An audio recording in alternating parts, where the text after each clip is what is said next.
Hey, Soraya, how's it going? All right. How about you? I'm doing pretty good, but I'm a little worried about you. I was worried about you when the fires came around because those got close to your house, and now we're getting rain, so it seems like if it's not fires, it's rain. You okay? Everything's all right?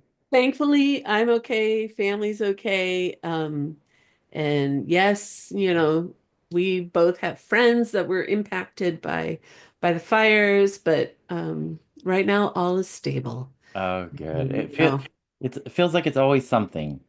hey, for those of you who are fans or maybe have gone through your your Bible or uh religious book of note, it's been a little fun like, this is sounding a little like many plagues Yeah. that I've Oh, read yeah. about, but Yeah, right. Yeah. thankfully, we're all okay, we're all safe, and our hearts, I know Jeff and I, and I know our listener too, our hearts and thoughts go out to a lot of the people who were impacted Including some by. of our past guests. So, Yes, yeah, exactly. So just sending a lot of peace and love and light out into the world. But definitely. Jeff, today is a new day. Today's a And good day. today we're actually being revisited by some former guests. And today we're also being joined by one of our favorite co-hosts, Ronnie Barnett. So, Yes. Jeff, why don't you let our listeners know who's joining us today? Yeah. So there's a couple things or a couple people from the things that'll be joining us today. And back, like you said, back in 2020, episode 92, we had Steve Crabtree and Roy McDonald on the show, and they're coming back. We didn't scare them off, so they're coming back, No. and there's a reason. Yeah. Our conversation was pretty good, but they've reissued a couple of the albums that we talked about on episode 92. So we're going to talk about these reissues, and Ronnie's got some questions too. And since he wasn't here for that first conversation, he wants to join in it, and he's got some questions too about their history. And I probably some of the listeners may not have heard that conversation. So we'll be talking about these reissues that came out just this year and one that Yeah. came out last year. So Steve Crabtree and Roy McDonald will be on the show today. So And the amazing Ronnie Barnett joining us and Ronnie, for this conversation. So, Jeff, let's get into it. let's roll it. Hi, this is Soraya. And this is Jeff. Our podcast is called Paisley Stage Raspberry and Rhyme. A podcast where the two of us play music that we like and share anecdotes and background about the tunes. We hope you'll join our conversation. And without further ado, a grooviar. Let's get groovy.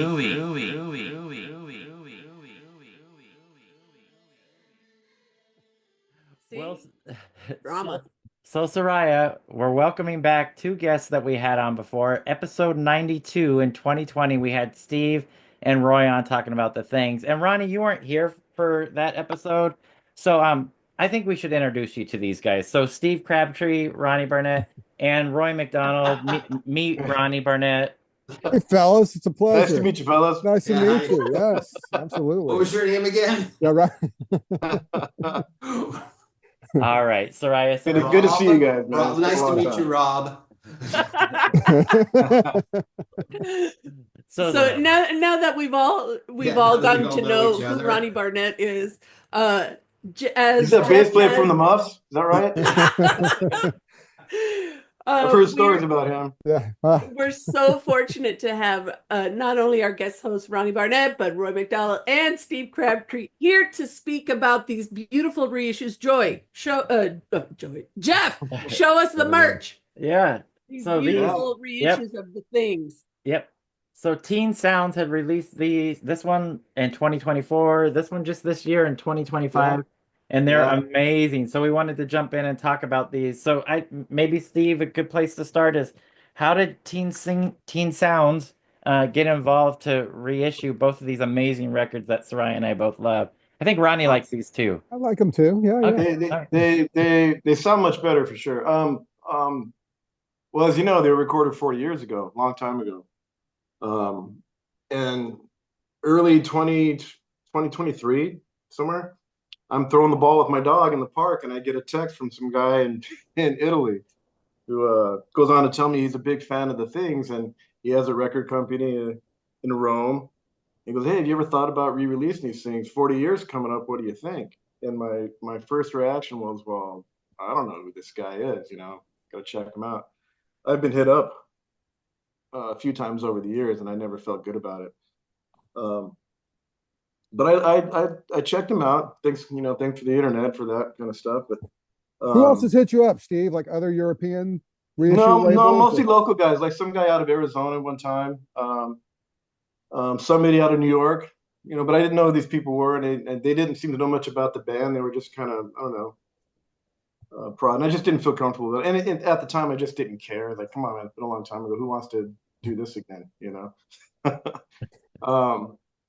So I contacted him, and he asked all the right questions. He seemed to know a lot about the music. He was asking questions about the songs and who played on what and what kind of instruments we use. It was fun talking to him. So, and I seen he'd done the Unclaimed records, reissuing those, and did a really good job on them. So we just started talking and decided to do it. So I contacted Vox Records, tried to get the master tapes, and they sent me what they had, and then we just kind of went for it. The story is with this guy. His name's Massimo DePazzo out of Rome. He was 14 years old when we put out "Trip to My House," bro. You remember that song on the compilation record? He got that record, and that was his favorite song on the record. So he sent letters to Vox Records, like anything more on the thing. Well, they sent him "Colored Heaven." And then they sent him "Outside My Windows," and those albums became, his favorite records, I guess. And he started a band in the late 80s and early 90s, and they became kind of popular in Rome. And all these years, he's been a big fan of us, unbeknownst to us. And so, yeah, he started his own record company, and he's done, that's what he does. He does a lot of reissues of that whole garage, psychedelic, Paisley Underground stuff. He's done Steps. He's done Unclaimed. He's going to do the Telltale Hearts stuff this year. So yeah, it was kind of the cheap version of Finding Sugarman. This guy was looking for me. And he found me in the park throwing the ball with my dog. Nice. Steve, you mentioned that you had reached out to Vox to get the master tapes. Did they have any issues with this? No, they were really cooperative. It took a while to find them. And they didn't find them all. We didn't do Colored Heaven off the original master tapes because they couldn't find them. Okay. But I got all the tapes for Outside My Window back from them. After Colored Heaven came out, somebody found the original master tapes and sent those to me. But we did the best we could. I had a really good cassette tape from the original studio that we recorded those records from, and we used that for the mastering on Colored Heaven. Colored Heaven was recorded in a music shop, correct? Yeah, the little music store. Yeah, music store. Back in the day when they had like sheet music and high school band rentals. Yeah, they have like an hourly rate. Like, we can record you. Yeah, I still remember $25 an hour. Oh, wow. Yeah, no Sound of Music, like in Hacienda Heights. Yeah. Mel was a songwriter for I think Warner Brothers. He wrote jingles and shit like that. And he had a lot of money, and he built a nice little, state of the art for what it was. But he had really nice microphones, really nice gear, and we went in there and recorded. No, those turned out great. Like, we were just going in there to mess around. Yeah. There was no plan they were just us messing around. Really, just wanted to get it on tape. Yeah. No, it sounds like a record. Yeah, it doesn't sound like demos. Like, it sounds like a record of that time. There was definitely a good representation of what we sounded like live. There's a couple of overdubs, but not much. Yeah. We were really surprised when Craig Shaw said, "Oh no, I actually just want to release these right now." we were kind of disappointed. Looked at each other like, "Really?" Yeah, we were kind of disappointed, really. Yeah. No, really, come on, let's put us in a studio, man. Spend lots of money on us. Yeah, I don't think money and Vox go hand in hand from No, what I've no. learned. So Speaking of Roy, disappointed, speaking of disappointed, you guys were a little maybe taken aback by the record cover when it came out. Yeah, yeah, I didn't like it. I like the cover myself. I like that cover. Well, you know what, There it is. Yep. in recent times, I've come to appreciate it more. You know, because Yeah. I just away long enough. But you had to been there when it happened. You know, we gave him a really nice record cover. Oh, You you know what we did. wanted. Oh, Yeah, and it was Yeah. a nice photo of the band. It's blue skies. It's colored heaven. You know, and it comes back. You know, Yeah. Yeah. We opened it crayons and up shit. and we were like, oh my God. Like a cartoon. No, we call it colored pencil. Yeah, it was. Yeah, It was like an eighth grade art project. That's what you know. that's what it felt to like. be fair, colored pencils were big back then. To be fair. so Roy, I had a question regarding the reissues. When I imagine at some point Steve reached out to you, probably not from the park, maybe by the time he got home and got to think about it for a little bit, and he reached out to you and I imagine and let you know that there was interest in reissuing. What were your thoughts about reissuing this 40-year-old album? I was thrilled. I mean, first of all, because the colored heaven, it wasn't pressed right. So there was always issues from the very start. So just having it like, done the right way was, good enough. And then, kind of a new cover. And I was actually more excited about this one, just because that was one where we kind of came in with like the lineup that, you know, the what we like kind of think as the real lineup, and actually made an album like had with we're going in with a thought of making an album. Oh, for Outside My Window, you're referring For to. outside my window, yeah. Okay. Oh. Soraya, were you going to ask something? I think I interrupted you. All I wanted to ask was, Jeff, and can you show the new Colored Heaven Side by cover? side. Yeah. So is this new reissued cover, is this more along the lines of what you had originally wanted? No, no, Massimo No really, different. yeah, Massimo really loved the original album cover. We had to compromise. Ah, okay. I like the new one better, but it's still not what I want. Still not Yeah. there. Okay. And what Yeah. about for Still Outside not My the photo Window? you wanted on the Cover cover. art? Yeah, all these years later. Outside my window, it was a kind of a collaboration. I preferred the new one a lot more. Yeah, Yeah. compared to the original. And I was surprised. Massimo's girlfriend, who's an artist and does a lot of the artwork for him, came up with that. And when I saw it, I was like, "Oh, that'll work. That fits the music." You know. No, and I remember your original concept for outside my window and like how, you know what I mean? Like I remember Mhm. it was like window looking outside and see, but just the way it was executed wasn't really what we No, what you had in mind. yeah. Well, Once again, the art you know, department here at Bomb Records failed us. yeah. You know what was really frustrating is they spent money on the cover they came up with, and we already gave them a cover. All they had to do was print it. You know. Yeah. So that didn't make any sense, but it makes for a good story. Yeah. So Ronnie, we've had this discussion before, and since you're a co-host, we're gonna put you on the spot a little bit. I know that we've had conversations about when reissues come out and the band decides to change the cover. Sometimes it's a little, I don't know, off-putting. I don't know what the word is to use. It's a shock. I should say that. It's a shock because we're used to seeing the original cover, and for Sure. better or for worse, we've grown to become a part of that. If it's records that we listen to, these, for example. Ronnie, Right. what were your thoughts about seeing new covers on a reissue? I know, generally speaking, we you're like me. You would rather see what we're used to. What did you think with these two? Yeah, generally I do. And if you change the cover, I like to see the original printed somewhere, like on the insert or something. But you know, it's fine. I'm fine with this. That's why I think for these it's yeah. I think for yeah. Somehow this is an exception. Um, yeah, I mean, I'd like to see CDs come out of these. Like they've never been on CD.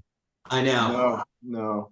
Yeah, I was gonna ask about that, Steve. I saw somebody claim that Outside My Window came out on CD. I've never seen one. I don't think that that's Not an accurate. official, yeah, no official release that I know of. Yeah, I've Yeah. never found one, but I did see even on Discogs it's listed as that there's a which is a database for a music database under Mhm. Outside My Window. It says that there's a version. No copy has ever been sold. Nobody owns one. So I've I'm never. Yeah. yeah. You know, Could be an if Italian there bootleg. is bootleg, Yeah, I'm sure. yeah, Italian bootleg. I mean, you guys do have a following over there. Me and Roy were over there in the muffs, and every now and then they wouldn't care about us. They'd be there to see Roy because of the things. Yeah. No, Yeah. No, no. We were at that radio show, and Yes. that guy like was just like, yeah, he couldn't care about you or Kim. Yeah. And he He was lost like his mind. grilling me on like, yeah, that Yeah. stuff. And I was like, wow, this is great. It was there's intense. a funny story when I went to Italy last year to promote the Colored Heaven about Roy. Massimo was putting a new band together because he had traveled around for years, and the drummer in the band was listening to the record. He's like, "Yeah, I know this drummer. You know, who's this guy playing drums on this record?" And at first, he didn't even want to do this. Like, I don't want to play with this guy coming from America. I don't know this music. I don't want to do it.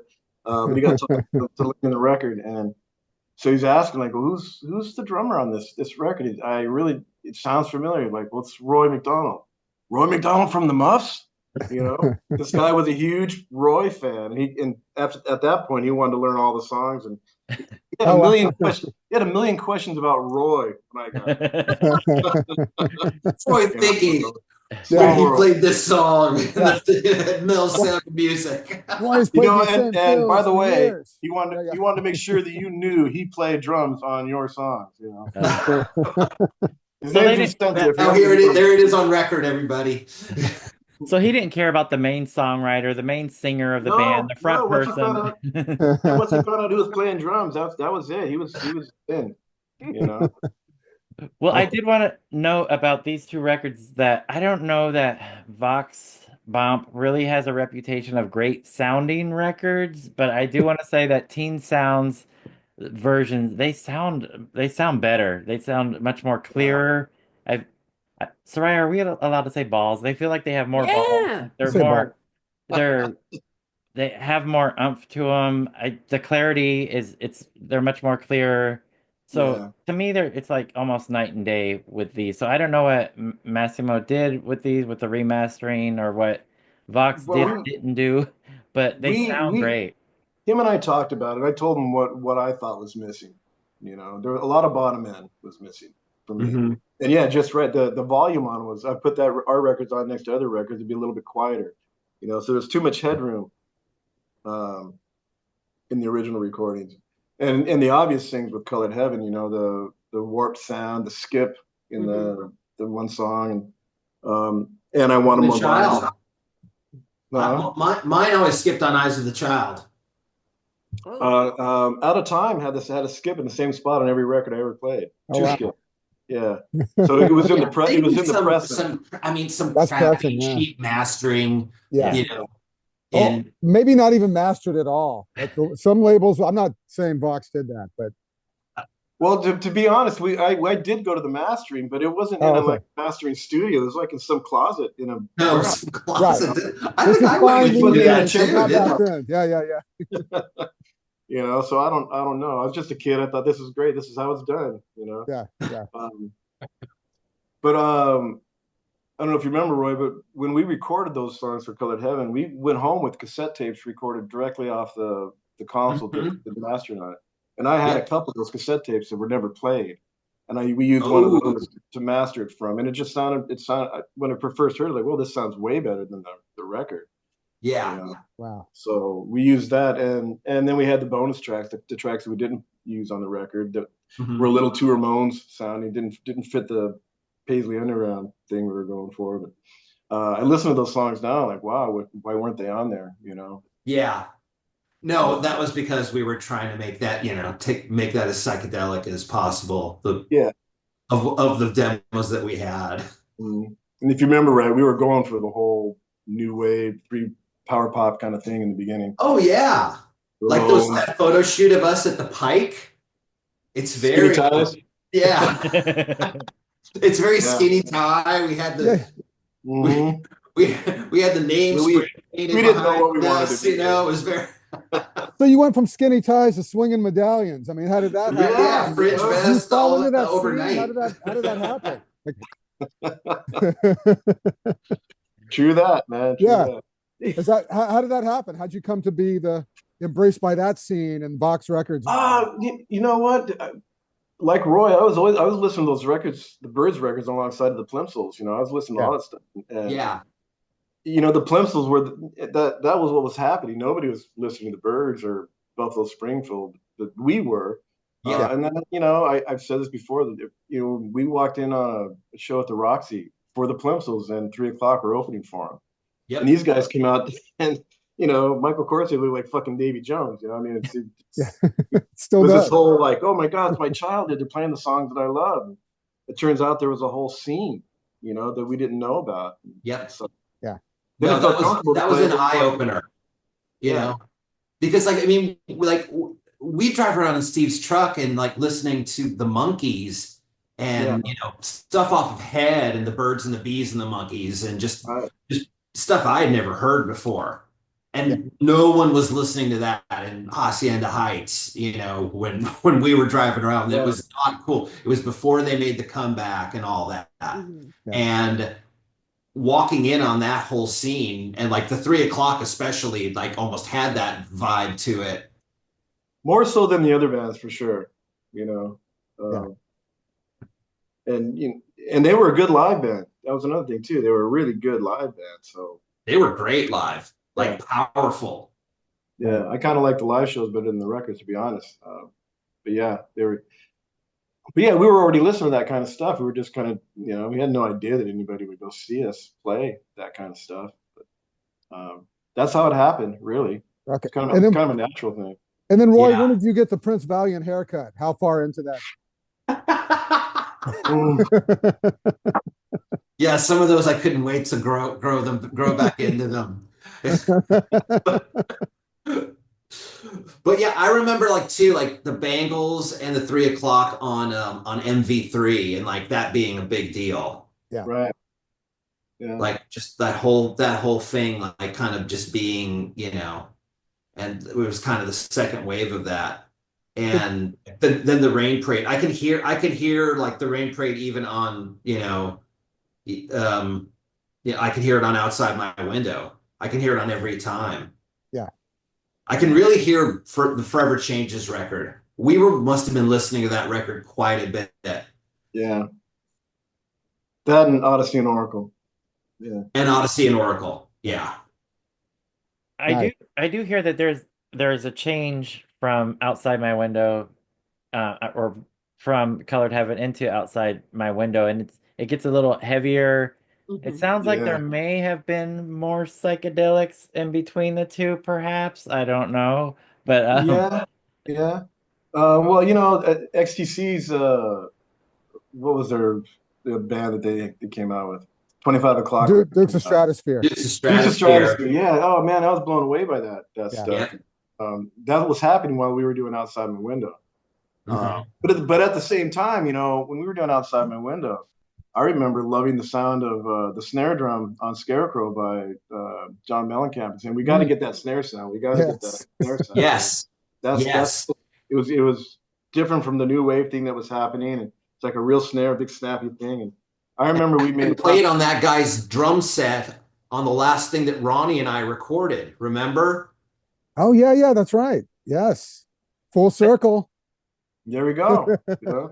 No, that is a great drum sound on Scarecrow. That's an amazing drum sound, and we loved that. Yeah. But yeah, I mean, and that's when, like, you know, that's also when like Larry joined the band, and all of a sudden, like, it was kind of the dueling guitar things that they would do, which was very, very Buffalo Springfield, very like, you know, CSM. We could get carried away. We could get carried away sometimes, for sure. Yeah. Nice.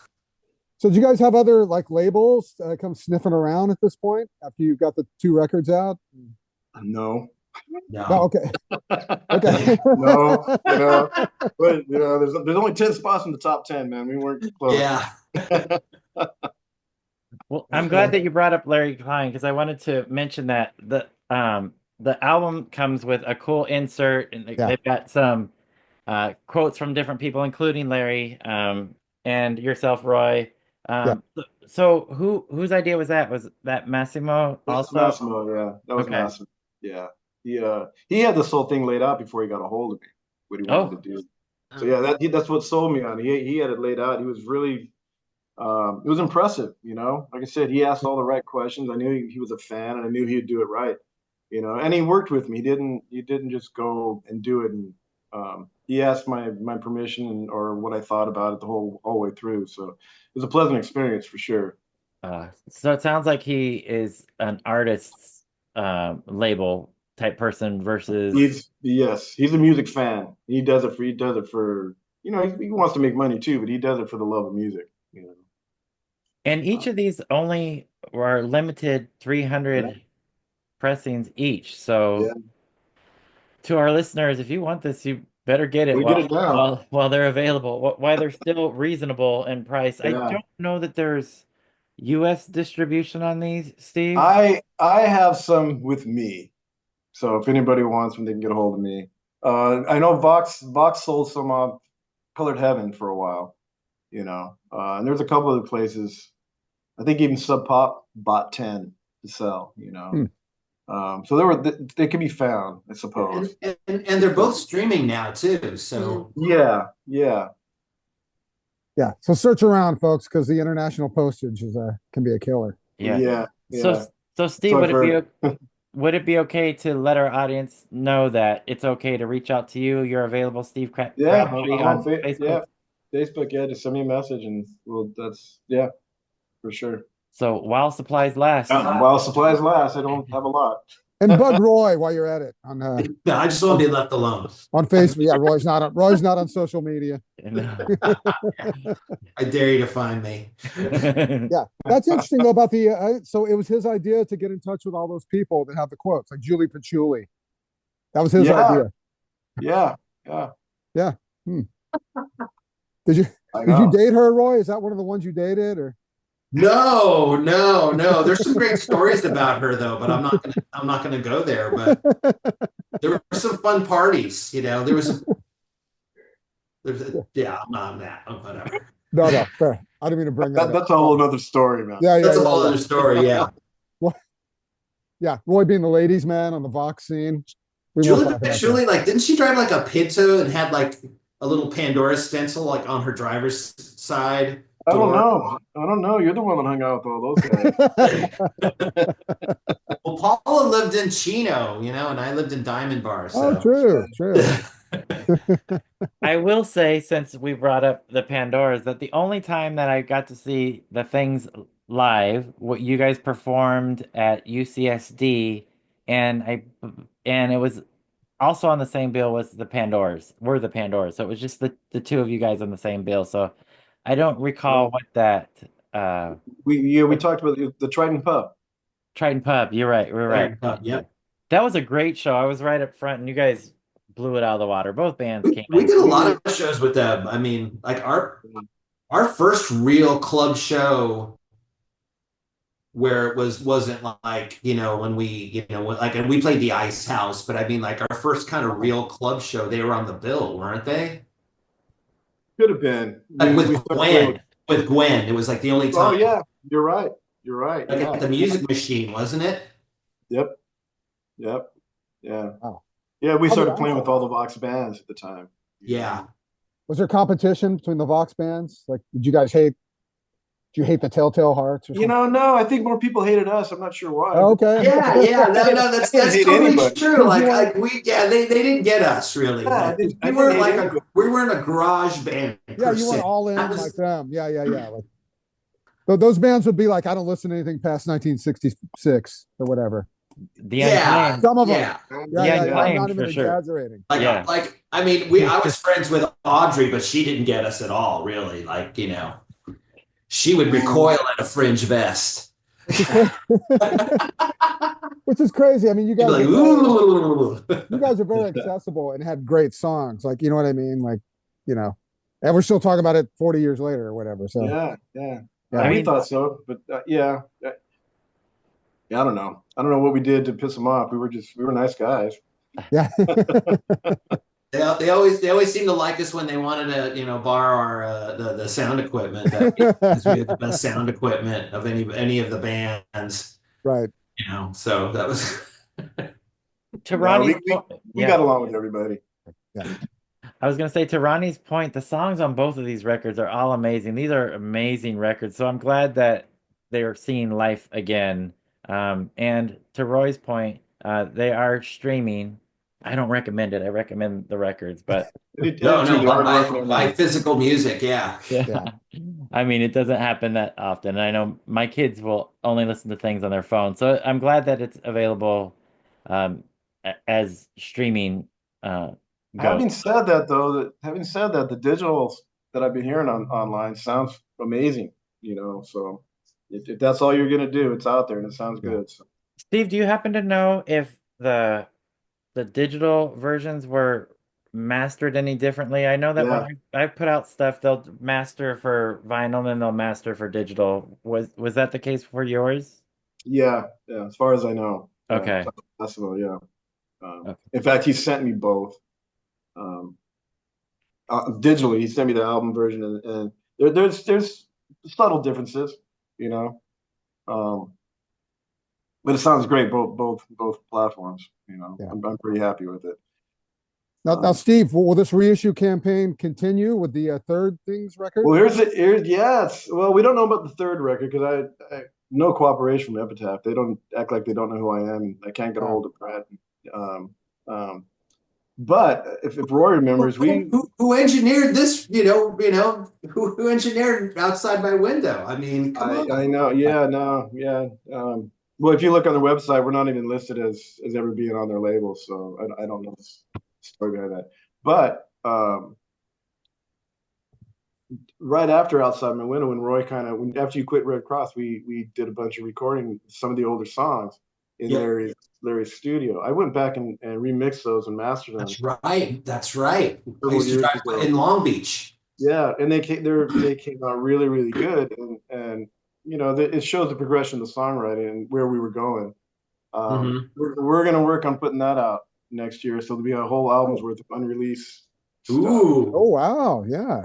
Yeah. Well, that's exciting. In fact, the three unreleased stuff on Outside My Window come from those sessions.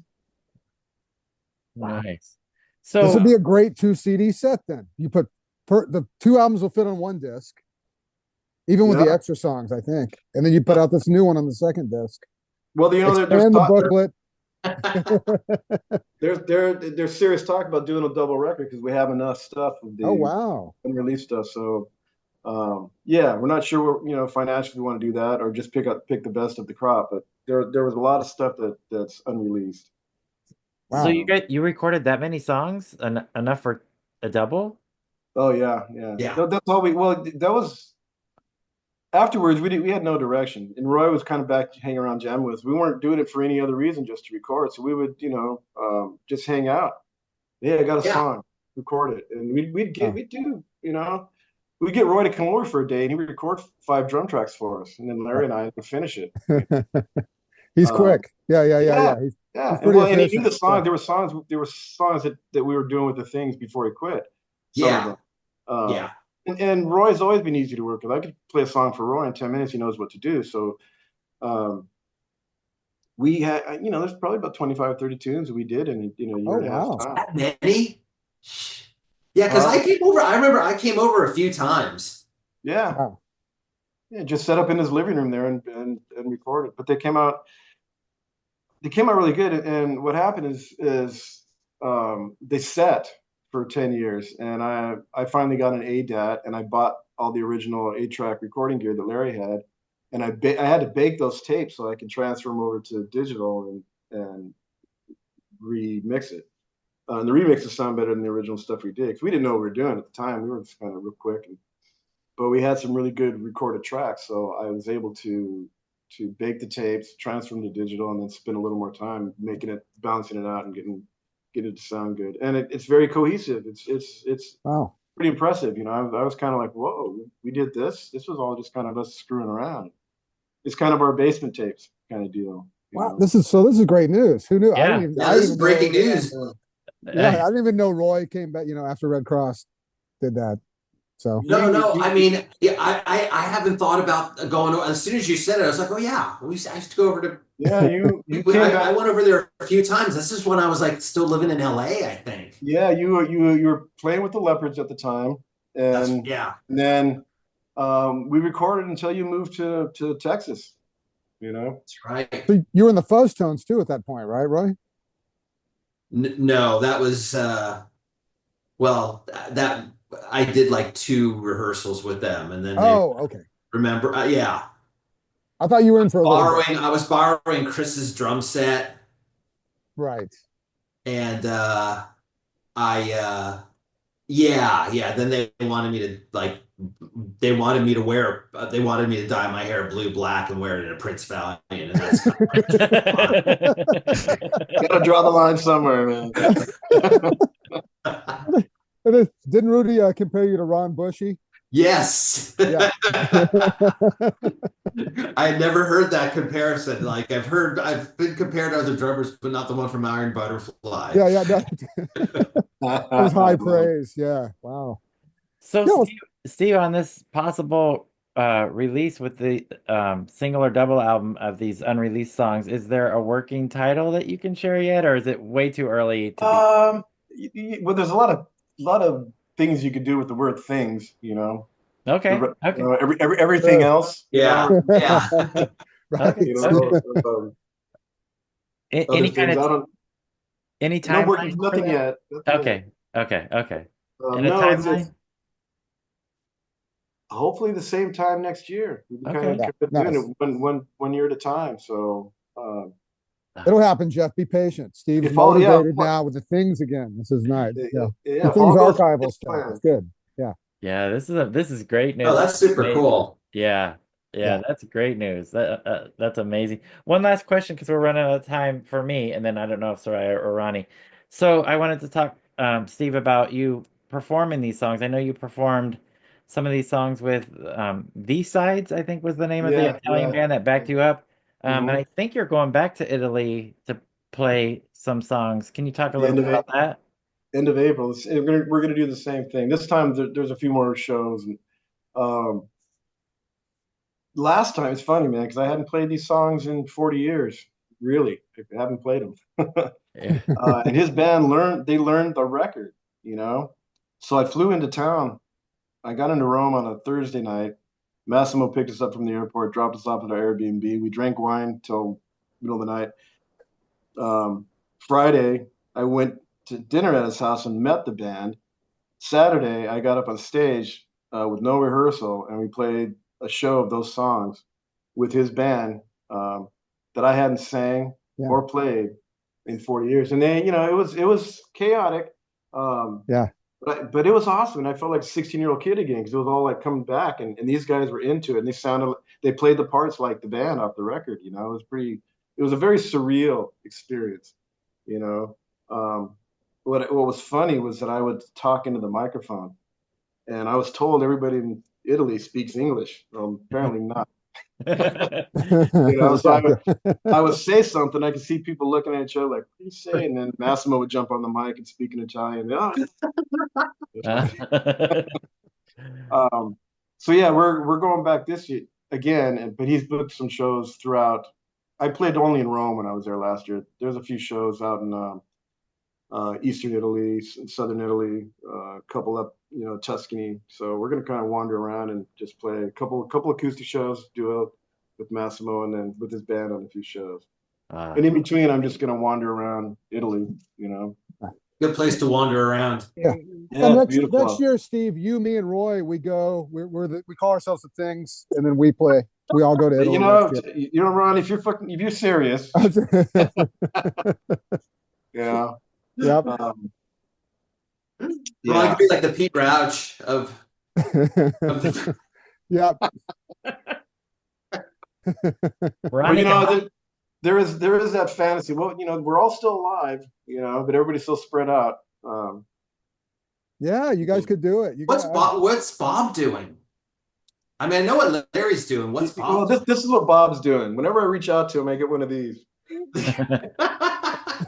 never talks to me yet. Yeah. Oh, He was a man of fun. few words. Even Yay! Well, Oh, oh, what happened to Ronnie? He got excited talking about the elder. yes, I did. That's what we should have on this for this part. I was talking about the elder. And then we'll Right just after, mention bangles in the middle or something, make it fit. There you go. but what we're actually Woo! here to talk about is music from the things, not music from the elder. So, Yep. unfortunately, our episode abruptly ended, and I think because of user error, I cut off the end. Um, so it ended abruptly, but everyone should know that Steve and Roy both said goodbye. It doesn't look like they did, but they actually said They goodbye. did. That part got cut off, but still, we got some good stuff, Ronnie. I'm glad that you were able to ask the question about additional material coming out on Teen Sounds. Yeah, Mhm. that came out of nowhere, and then just all of a sudden it's like, oh yeah, I got about 30 songs that could be my considered for this upcoming release. I know, like what? Why didn't we just start? Why didn't we begin with that? Um, we should also say we didn't really cut it off. Those two got in a fight, and we didn't want to show that to everyone. I So mean, it got pretty violent. yeah. No, Roy and Steve, there's they I mean, no. it was probably one of the first virtual fights that I've actually seen. I mean, at least live. Good thing they were not in the same room. No. All kidding aside, though, yeah, that was really great to hear that. And so we got more things coming, you guys, all these years later. There you go. So We've got, what is it? He said, Steve said between 25 to 30 yeah, tracks. And the hope is that some more music from the things in the coming year in 2026 around this time, hopefully. yeah. Well, it's good that he brought it up to me and Jeff because me and Jeff are the ones being like, just release them all. Don't pick out 10, Steve. Just release them all. But here's the thing. Sorry, I'm going back through my notes.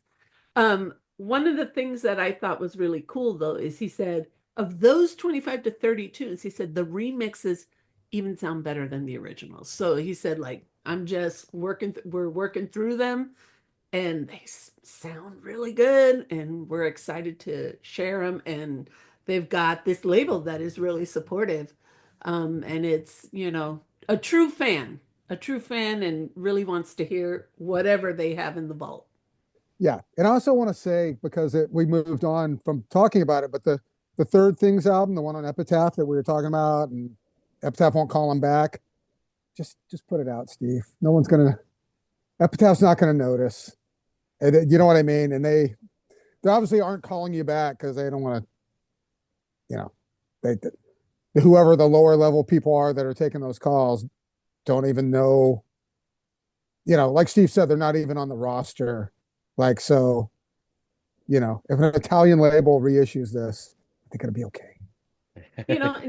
And Steve said, I'm fully on board. And Yeah. Steve said, in mentioning about these reissues that I think it was Colored Heaven, that it was a cassette recording, Right. right? Yep. It was Colored Heaven. Yep. Yep.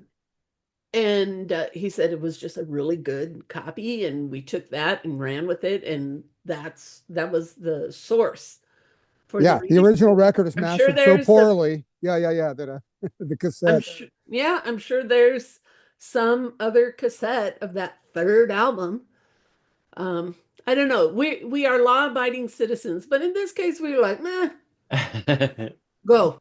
Nobody's getting hurt in this. You know what I mean? So. And Yeah. Ronnie, I think probably maybe from like the No Holiday release or that they can do some amazing things with like mastering and stuff from different medium. I mean, I think Kim had all those on her computer. But right, I mean, they can do. Yeah. No, there were some of those things were very roughly recorded. But they cleaned them all up, right? Yeah, no, they can even do it from the record. I mean, again, like Steve said, they only didn't do it from the Colored Heaven record because that record was just such a poor pressing. I would imagine I have that Epitaph record around somewhere, but it's probably not. It's probably mastered okay, is my guess. Yeah, it actually sounds better sonically than the first two. Right. But yeah, I mean, I was joking about Vox not being really known for their quality all the time, but I mean, great music, but Well, sometimes, that fit yeah, in with the Vox thing, Jeff. All those because they loved all those early '60s poorly recorded things, and good point. I mean, it did, yeah, I mean, yeah, it could have definitely fit in with yeah, yeah, some of those Chocolate Watch Band recordings, some of those early exactly. ones. Play "It's About Time" album next to Chocolate Watch Bands. Yeah, Yeah, yeah.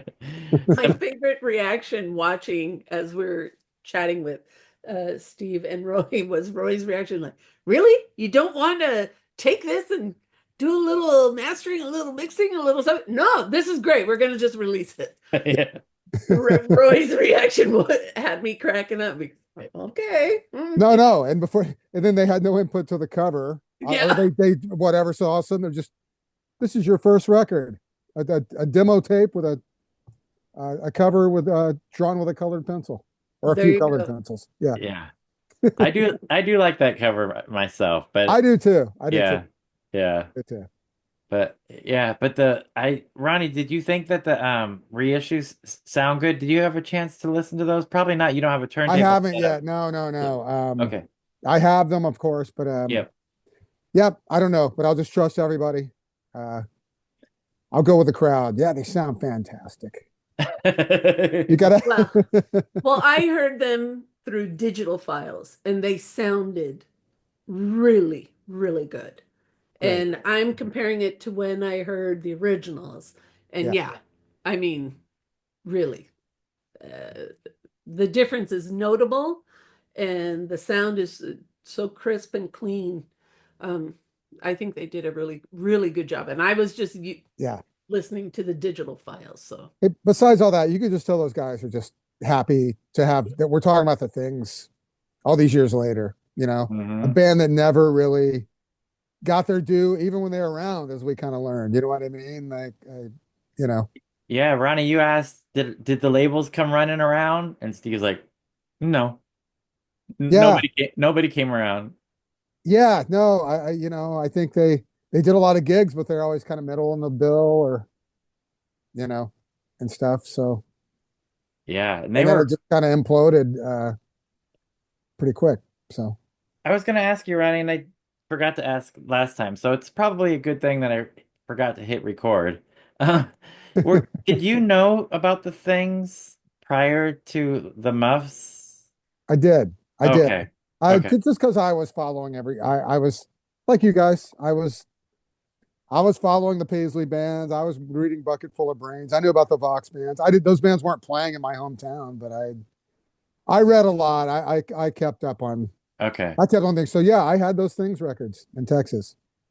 And when I met Roy, when I got Roy's autograph uh in '86 on the Red Cross tour, or '87, um, I had those things records too. So Okay, okay. yeah, Roy passed me. He barely talked to me. Oh. I'm just kidding. He was very nice. But yeah, I drove all the way to Austin to see Red Cross because they didn't play Houston on the Oh, Neurotica tour. And yeah, one of the best shows that I ever saw. wow. So Amazing. yeah, Roy wearing his flag pants, rolling up his bell bottom so it wouldn't get stuck in the bass drum pedal. Yeah, there was even some talk about his hairstyle and Yeah, I had to bring. That's where you get the me and Roy being good friends element into the interview, where I can rib him about his Prince Valiant haircut. that's Oh hilarious. yeah, no, Roy wore turtlenecks and like I said, the swinging medallions. That's Uh, hilarious. I'm not sure if he had a bone necklace, but it wouldn't have surprised me. But I do want it on record that I introduced you guys. I mean, maybe it was after you knew each other for decades, but I did introduce you guys on the at the beginning of the podcast. So Full credit, Jeff. there you go. Credit where credit is due. all Awesome. right. So I think we've talked it all out, and I say people just go out and get this. Contact Steve, right? He said Yep. go Yeah. ahead and he would mail them both out because I think you mentioned Ronnie, and which was a something that kind of was a deterrent for me is that shipping costs. So if you're buying it, if you're in America and you're buying it from Teen Sounds, you're gonna be paying quite a bit for it. Yeah, So yeah. If you're in America, contact Steve. Like he said on Facebook Messenger, you'll get them. You'll get them cheaper, and the money will go direct all to Steve. Right. So it's yeah, win-win. You know why we he's like got them? If he's got them, buy them from him. mhm. While And supplies last. Yeah, there you go, because that is a limited pressing, 300. yeah. 300, and Hey, you're and gonna, ask him. He'll probably sign it for you too. He's a pretty nice guy. he He's is very a nice. very nice person, very kind, and gonna give us more music too. So Yep. So we'll talk to him again. there you go. Yeah. There you go. Woo! So All I don't right. know, Jeff. Should we just close it out? Arrivederci. Sorry, did I jump the gun? Did I say that right? Cliente agrubiar. That's it. Shit. Grew on Paisley people. All right. Now. Bye, everybody. Ronnie, you gotta say, oh yeah. Oh, yeah.